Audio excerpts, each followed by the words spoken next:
Welcome back to Deltarune, the third story, and no. I know what you're thinking, but don't worry. That title may look menacing, but trust me, nobody dies in the third story.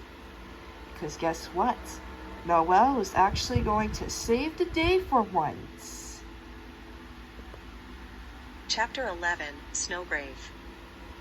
It's a bird, it's a plane. It's Birdley. He has come to rescue Susie from the fire. Susie was finally relieved to see help on the way. Don't you worry about a thing, Susie.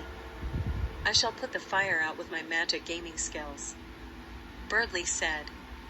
He used his axe to put the fire out, and by that, he used Spear Blast to put it out. But he made it even worse. Chris, Rouse, and Noelle saw the commotion. Birdley? What are you doing here? Noelle asked. In a second, my dearest Noelle. I'll answer just as I put this stupid fire out. Birdley yelled. The fire ended up going down the wall. We have to do something. Rouse yelled. But how are we going to do that? Noelle, got any ideas? Chris asked. Suddenly, Noelle's heart started glowing. Proceed. An idea came to her head. She knew just what to do. Noelle gets closer to the fire. Noelle, what are you doing? Susie asked, worried. Noelle closed her eyes and put her arms out. Birdley immediately knew what she was doing, so he flew away and hid.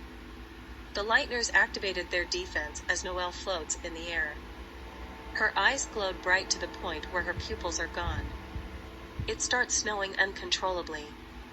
There was so much snow, it putted all the fire out of the room. When she stopped, she fell to the ground, exhausted. The fire has been replaced with ice. Chapter 12, A Secret Path.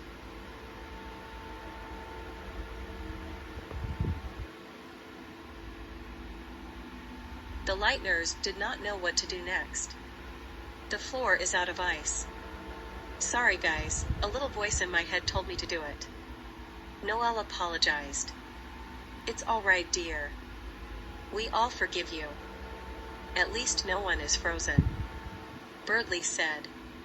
Chris tried his best to walk on the ice. Almost everyone had a good balance. Except Susie, she had a difficult time walking over the ice. She kept on falling over. Birdley offered her some help by holding her hand, but she doesn't like holding hands.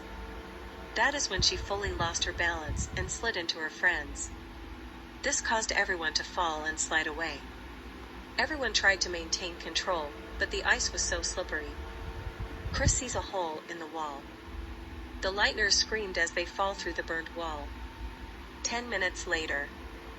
Susie wakes up to find her and her friends in a dark place. Rouse wakes up and tries to heal everybody else's wounds. When Chris woke up, he realized something. He noticed a fountain has been formed in his house somewhere. Chris didn't know it yet, but he knows a fountain has been formed in his house. Something is telling me someone formed a fountain in my house while me and Susie were at church. Chris said. Birdley announced that he will help Chris seal the fountain. Rouse was excited to let Birdley join the party. Susie hesitated, but being a gentle girl on the inside, she had no choice but to allow him to join. And we'll stop it there. So, let's talk about it. So, as usual, Snowgrave means killing. But in this story, Noelle doesn't really kill anyone. Like if you see just a massive forest fire, a wildfire came out of nowhere, you could easily count on Noelle to put it out for you. And I think that's pretty awesome. And I'm beginning to think that Birdley is going to end up joining the party in Chapter 3. Does anyone else agree? Please let me know in the comments what you think.